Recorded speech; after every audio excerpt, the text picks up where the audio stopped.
Tell me if any of this sounds familiar. You struggle with low energy, brain fog, and difficulty focusing. You have a hard time getting motivated, even for things you're interested in and want to do. Your physical performance at the gym or with your other activities is declining rather than improving. Your mojo and sex drive have plummeted. You need caffeine or afternoon naps to make it through the day. Or you just feel like your get up and go has got up and gone. If you answered yes to some of these questions, you are not alone.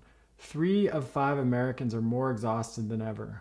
58% said they feel unfocused and disjointed, and more than half say that no amount of rest reclaims their energy. 47% cannot get through the day without stimulants. In this video, I'm going to share a common but little known cause of fatigue and low energy and give you some simple tips for how to revitalize your health so you can feel youthful and alive again. Ready? Let's dive in. Hey everyone, I'm Chris Kresser with another Tuesday tip video for you. If you've been struggling with low energy, decreasing performance, low sex drive, and a general lack of vitality, you're often facing an uphill battle. Chances are your doctor hasn't been able to help. Maybe she ran some tests and they all came back normal. Perhaps she told you to manage your stress and get to bed earlier. This is good advice, but it's missing the elephant in the room when it comes to fatigue and low energy. In fact, there are 3 critical points about energy that most people, even doctors, don't realize or tend to forget. Number 1, all energy in the body is produced at the cellular level. Number 2, this process of cellular energy production requires several vitamins and minerals. And number 3, most people are deficient in several of the micronutrients required to produce energy. Let's take a closer look at each of these points and how they explain why so many people feel so tired so much of the time. The production of energy in the body comes down to one thing, ATP or adenosine triphosphate. ATP is like our body's battery. It's a readily accessible molecule in our cells that can be quickly converted into energy when we need it. Carbohydrates and fats are the primary fuel sources for making ATP, but vitamins and minerals are needed to convert that fuel into energy. There are at least 15 micronutrients directly involved in cellular energy production and many that are indirectly involved. The biochemical processes are complex, so I'm not going to bore you with too many details. But I do want to give you a few examples so you get an idea of how this works. Magnesium is needed for the conversion of carbohydrates that we eat into energy. This happens by combining oxygen with glucose in a process called oxidation. The enzyme in our body that enables the oxidation of glucose requires magnesium as well as thiamine, which is vitamin B1. Magnesium is also a cofactor in over 700 other enzymatic reactions in the body, many of which involve ATP production. Vitamin B12 is essential for the metabolism of fats and carbohydrates. It's part of the Krebs cycle, which you might vaguely recall from high school biology class. It's the main way the body produces ATP and energy. B12 also works together with folate, or B9, to produce DNA and red blood cells. Now, red blood cells carry oxygen to the brain and other tissues. And when our brain and tissues don't get enough oxygen, we feel tired, lethargic, and drained. Vitamin C is needed to make carnitine and stress hormones like adrenaline and noradrenaline. And it also helps with the absorption of iron, which, like B12, is needed for red blood cell formation and oxygen transport in the body. I could go on, but I think you get the point. Micronutrients are the key to converting the food we eat into usable energy. If you've got plenty of fuel in the form of carbohydrates and fat, but a shortage of nutrients, you won't have enough energy. And that's exactly the situation we're in today, which brings us to the 3rd critical point. We are well fed, but undernourished. What do I mean by this? The average American consumes more than 3,600 calories daily, a nearly 25% increase from 1961 when the average was just 2,880 calories. Even worse, 60% of those calories now come from ultra-processed, ultra-refined foods like sodas, bread, cakes, cookies, candy, pizza, fries, and other packaged and fast foods. So we're consuming more calories, but fewer nutrients. Just how bad is this problem? According to recent statistics in the US, 100% of people don't get enough potassium, 94% don't get enough vitamin D, 92% don't get enough choline, 90% don't get enough magnesium, 89% don't get enough vitamin E, 67% don't get enough vitamin K. I could go on, but you get the point. The vast majority of Americans are falling short on not just one, but several essential nutrients. And almost all of these nutrients are involved directly or indirectly in cellular energy production. So is it any wonder that we're suffering from an epidemic of exhaustion? As shocking as these statistics are, they almost certainly underestimate the true rates of nutrient deficiencies. The RDA, or Recommended Dietary Allowance for Nutrients, was developed during World War II to create nutritious rations for soldiers.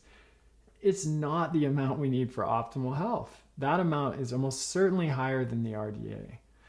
The RDA is also based on average body weights for adult men and women, and those have increased dramatically over the past 25 years. In 1997, the average body weight was 133 pounds for women and 166 pounds for men. Today, the average weight is 169 pounds for women and 196 pounds for men. If the RDAs were updated to reflect this increase in average body weight, the rates of nutrient deficiency would be even higher. Finally, RDAs don't consider health status. We know that chronic disease impacts nutrient status in two ways. It increases the demand for nutrients and it decreases their absorption. This means that the RDA for someone with a chronic disease should be higher than for a healthy person. This is a huge problem because 6 in 10 Americans now have a chronic disease and 4 in 10 have multiple chronic diseases. At this point, you might be asking, if nutrient deficiency is such a big problem, why haven't I heard more about it? Well, that's a really good question. Scientists have understood the most severe consequences of nutrient deficiency for more than 100 years. And better overall nutrition, and in some cases fortification of foods, has lowered rates of malnutrition-related diseases like scurvy, rickets, and pellagra, at least in the developed world. But a growing number of researchers have argued that nutrient deficiency is not black or white. It's not like you go from having totally normal levels of nutrients one day and then you get a disease like scurvy the next day. Instead, nutrient deficiency develops progressively through several phases. In stage 1, we see the depletion of nutrients that we've stored up. In stage 2, we start to see biochemical changes in the body as a result of low nutrient status. In phase 3, the production of enzymes that require nutrients to function decreases, and we start to see the first signs and symptoms of nutrient deficiency, like lack of energy, malaise, poor sleep, decreased exercise tolerance, brain fog, etc. In stage 4, we see reversible changes in metabolic and cellular function. In other words, if we correct the deficiency, we can still recover normal function. And in stage 5, we see irreversible tissue damage and the clinical signs of full-blown micronutrient deficiency. This is when diseases like scurvy, rickets, pellagra, and beriberi occur. So here's the thing. Most research on nutrient deficiency is focused on the 5th and final stage. But we now know from decades of research that the earlier stages of deficiency can also cause significant problems. These can include a huge range of symptoms, from fatigue to depression to sexual dysfunction to senior moments, even if you're not a senior. But they can also include an increased risk of virtually all chronic diseases that are now the leading causes of death, like cardiovascular disease, diabetes, high blood pressure, dementia, Alzheimer's, and cancer. Everything we've covered so far in this video leads to one inescapable conclusion. If we want to go from just getting by and struggling to make it through the day to thriving with all-day energy and vibrant health, we need to optimize our intake of all of the nutrients that support energy production. So how do we do that? Well, the foundation should always be a nutrient-dense whole foods diet. I have a free ebook on how to maximize the nutrient density of your diet on my website. I'll put a link to that in the description section just below this video in case you want to do a deep dive on this topic. But here's a short version. The best approach for most people is to eat a diet that's rich in nutrient-dense animal and plant foods. This will give you a foundation of the nutrients your body needs for ideal energy production. Sadly, a healthy diet is no longer enough on its own to meet our nutrient needs, thanks to factors like changes in soil quality, which have reduced nutrient availability in food. For example, we'd have to eat 8 oranges today to get the same level of nutrition that our grandparents got from eating a single orange. And an increase in toxins like heavy metals and glyphosate in the food supply, which bind to nutrients and decrease their bioavailability, and a shift to a global industrialized food system rather than a local organic food system, which reduces the level of nutrients in food. For all of these reasons, many researchers and clinicians, myself included, believe that it's no longer possible to get the level of nutrients we need for optimal health and vibrant energy through food alone. This is where smart supplementation plays a role. It can help add back in what the modern world has squeezed out and close the gap between the number of nutrients we need and the number of nutrients we're actually consuming. This is why I created the Adapt Naturals Core Plus bundle.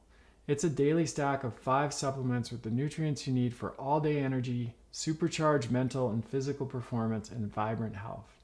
It's packed with the nutrients that are most important for energy production, including B vitamins like thiamine, riboflavin, niacin, pantethine, B6, biotin, folate, and B12, and minerals like magnesium, zinc, copper, molybdenum, and chromium. It also provides significant amounts of phytonutrients that have been shown in countless studies to benefit our health, like lutein, lycopene, wild blueberry complex, muscadine grape extract, broccoli seed extract, and citrus bioflavonoids.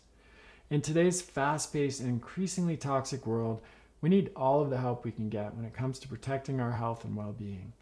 But as I hope I've shown you in this video, you can take charge of your energy and vitality.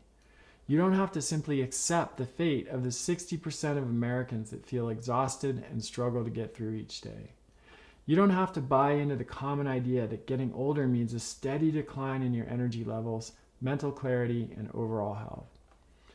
When you give the body the nutrients it needs to thrive, you can reclaim your energy and vitality so you can feel and perform your best and live the life you want to live. Just go to adaptnaturals.com to learn more about how the Core Plus bundle can help you achieve your best health. Okay, that's it for now. If you enjoyed this video, make sure to click the subscribe button in the lower right and tap the notification bell so you'll be updated when I release new content. And if you know someone that might benefit from this, please share it with them by clicking the share button right under the video. Thanks for watching, everyone, and I'll see you next time.